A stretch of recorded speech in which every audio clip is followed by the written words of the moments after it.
act to follow. I hope the word nigger doesn't come out of my mouth. Hey, it's a pleasure to be up here tonight. I heard a lot of great things about the open mic night, and just started kind of doing stand-up about a month and a half ago. My friend and co-host Nick talked me into it because he had to spend money to take a comedy class. I wasn't stupid enough to spend money and take a comedy class. I know some of you may recognize me from the Guinness Book of World Records. I am officially now the world's tallest midget. Kim Jong-il, thank you very much for dying. I got the title by default. But, you know, I've always been short. This just didn't happen. You know you're short when you sit down to take a shit and your feet don't touch the floor. The worst part about that is trying to get off the bowl, because every time you jump off, you rack your balls on the end of the toilet seat. It's really no fun. You know you're short when you take your 16-year-old to Macy's and you go see Santa and they make you sit on Santa's lap. So I sit on Santa's lap and he looks at me, he goes, "So what would you like for Christmas, little boy?" And I pull down his beard and I go, "I'd like you to lose that boner, Mr. Sandusky." Nice job, Jerry. Anyway, I thought I was short until I was in South Beach one day, and I used to be in the cigar business in South Beach, and I bumped into Danny DeVito. He actually walked right into my balls. The top of his head's right about here. And I go, "Hey, it's always sunny in Philadelphia." And he goes, "Fuck you!" So, you know, thank God for garden gnomes, because that fucking guy would be doing Travelocity commercials if there were no garden gnomes.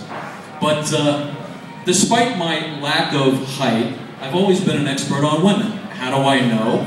My friends always used to tell me, "Robert, I see you with a different woman all the time. I'm not a rapist." And they said, "You must be an expert on women." And the mic's gonna fall apart. Thanks, Akeem. And anyway, I said, "Yeah, I am an expert on women." And he said, "Well, Robert, what does a woman really want in a man?" And the first thing that came out of my mouth was security. And he said, "Well, how do you know it's security?" I said, "Well, when I used to go to the clubs and I'd walk up to a woman at the bar, I'd say, 'Hey, baby, what do you really want?' And she'd go, 'Security!'" Anyway, I didn't do much clubbing. I didn't meet the minimum height requirement, so that didn't work. But despite that, I am married. I married a Puerto Rican princess 20 years ago. She's a phenomenal lady. We sold all the knives upon moving in together, so that was required. And like every other couple and individual in this country, we're feeling the pinch a little bit financially. And with all the foreclosures and everything that's going on, I'm watching TV the other night, and I saw the most expensive piece of real estate property in the entire world. Now, it occurred to me that this was waterfront property. It looks like swampland. It's in a shitty location. It's like the Amityville Horror, actually. It bleeds for no reason. There's foul smells coming from the basement. And all the while, I'm looking at Mel Gibson's ex-wife. Her vagina is worth $425 million.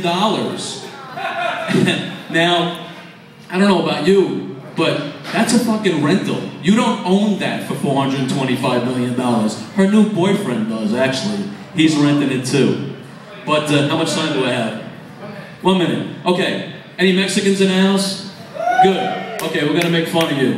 I'm watching TV one night, and I'm a Jet fan, so we got that Mark Sanchez guy who really sucks. I mean, other than GQ, he doesn't know what else to do. So I'm thinking, for years and years, the Mexican people have been crossing deserts in the middle of the night, scaling brick walls, crossing rivers to get into this country, and our quarterback can't even find his way into the end zone. I have an idea. Take a chain link fence, put it across the goal line, give him some pointy cleats, touchdown. Hey, listen, you guys have been very kind. Thank you so much.